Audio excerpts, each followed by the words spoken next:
Como eu sou oriunda aí dessa categoria da magistratura que não está dando nem um pouco de orgulho aos brasileiros, vamos combinar, não está dando nem um pouco de orgulho. Aliás, todos os nossos problemas dos últimos anos são oriundos do Poder Judiciário, mais especificamente da Suprema Corte, né, da Corte mais alta de justiça do Brasil. Então, tudo, pelo menos na minha vida, eu, Ludmila, todos os meus problemas estão vindo dessa categoria, tá certo?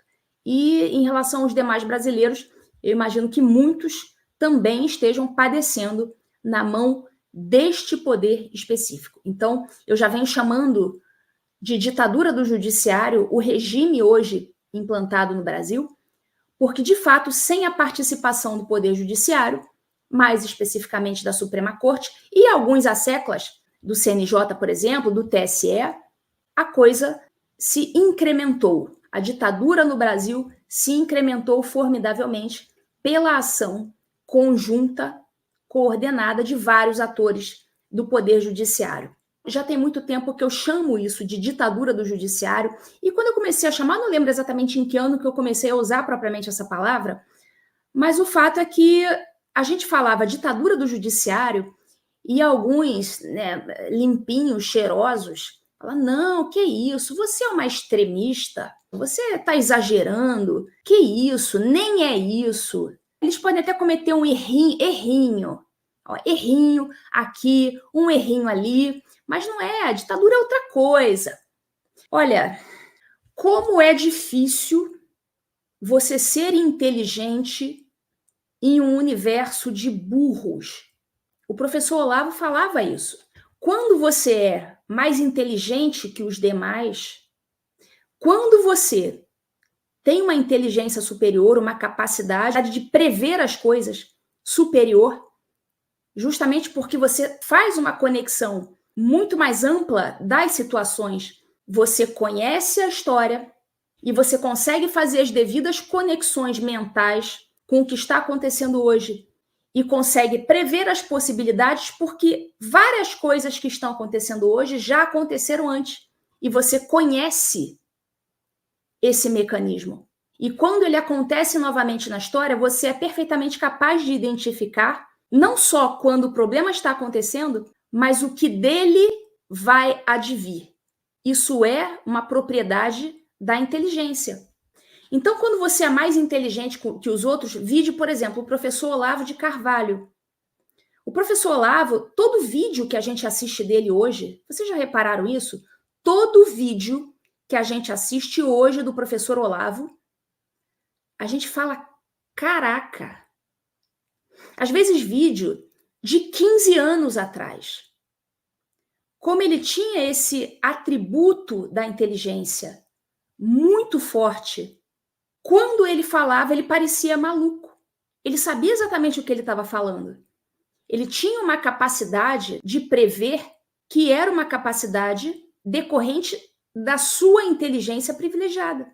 Como ele era muito mais inteligente que os demais, ele fazia as previsões de acordo com o que ele estudou e com as conexões intelectuais que ele, como uma pessoa muito inteligente, conseguia fazer e os outros não conseguiam.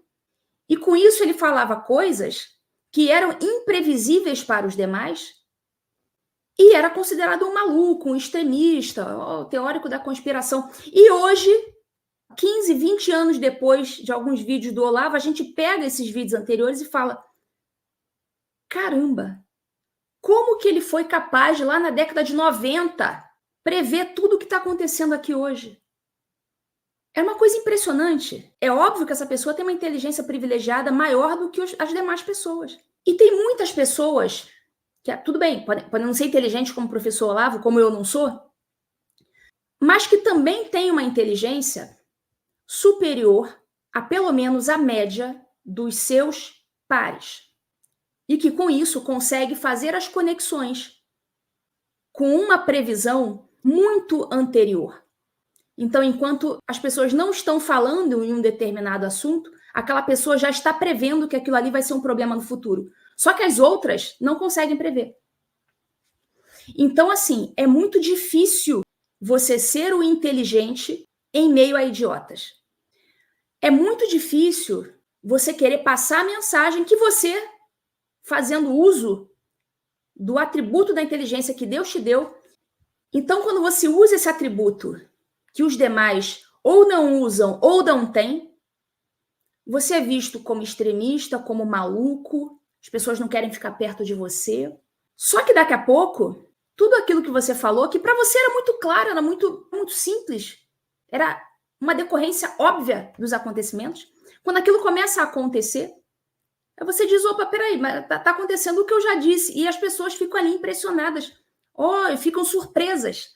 O Olavo falava isso, a solidão do sujeito inteligente. A solidão do sujeito inteligente. Alguém aqui já passou por essa situação? Você está ali vendo, as coisas são claríssimas para você. Você está dizendo obviedades, que para você é uma obviedade, mas para o burro não é. Então o burro, como ele não consegue enxergar os problemas que estão na frente dele, mas ele é burro. Ele é burro, ele não consegue enxergar. Por ele ser burro, ele marginaliza o inteligente que fica ali pregando no deserto, falando sozinho, tentando avisar os outros que não têm a mesma capacidade de previsão, tentando até desenhar para aqueles sujeitos conseguirem enxergar. Mas geralmente isso não funciona, porque a burrice ela é parte integrante da maldade. Então, às vezes, o sujeito, a pessoa, não, poxa, Ludmila, você está exagerando, o sujeito é inocente, não sei o quê. Olha só, quando a sua inocência, ou a sua burrice, ainda que você tenha um coração maravilhoso, mas você é inocente ou é burro, e aquela sua inocência e aquela sua burrice levam a um estado de coisas calamitoso que prejudica pessoas, que mata pessoas, que acaba com a liberdade do seu país. Quando a sua inocência e a sua burrice levam a esse resultado, a sua inocência e a sua burrice são partes integrantes da maldade humana. A sua burrice é um mal no mundo, ou seja, você que está aí assistindo, provavelmente não os inscritos nesse canal, mas você que caiu aqui de paraquedas, você o hater, que está aí me dando hate há tantos anos, você que faz isso, ou seja, o burro, você é o mal no mundo. Você está causando mal. Porque enquanto os inteligentes, os mais preparados estão alertando, você está ali puxando a corda para baixo. É o caranguejo no balde. Você está ali, enquanto o caranguejo está tentando sair do balde, você está ali puxando ele para baixo. Então, vocês conseguem entender como a burrice é um mal no mundo? O burro, por mais que ele seja inocente e tenha até um coração bom, mas a burrice dele causa o mal no mundo. Então, ele mesmo, a pessoa dele, é o mal. Vocês devem estar percebendo isso, vocês que são aqui inscritos no canal, que acompanham esses assuntos e são mais inteligentes, portanto.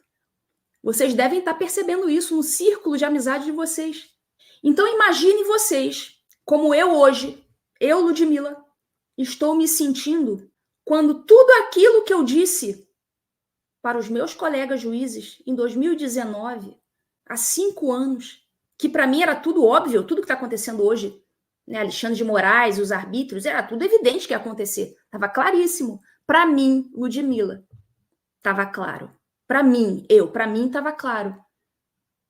Mas para os outros, não. Por quê? Porque são burros. E a burrice é causa do mal no mundo. Então, vocês já tentaram se colocar no meu lugar? Olha tudo que eu padeci nos últimos anos, tentando alertar os imbecis. Vocês já se colocaram minimamente no meu lugar? Se você quer colaborar com esse canal, com a produção desse conteúdo, se você acha que o meu trabalho ele vale a pena, se eu estou acrescentando alguma coisa, se eu estou ajudando e vocês querem continuar patrocinando esse canal para que esse conteúdo continue sendo dado, vocês podem clicar aqui na descrição do vídeo e se tornar membros desse canal.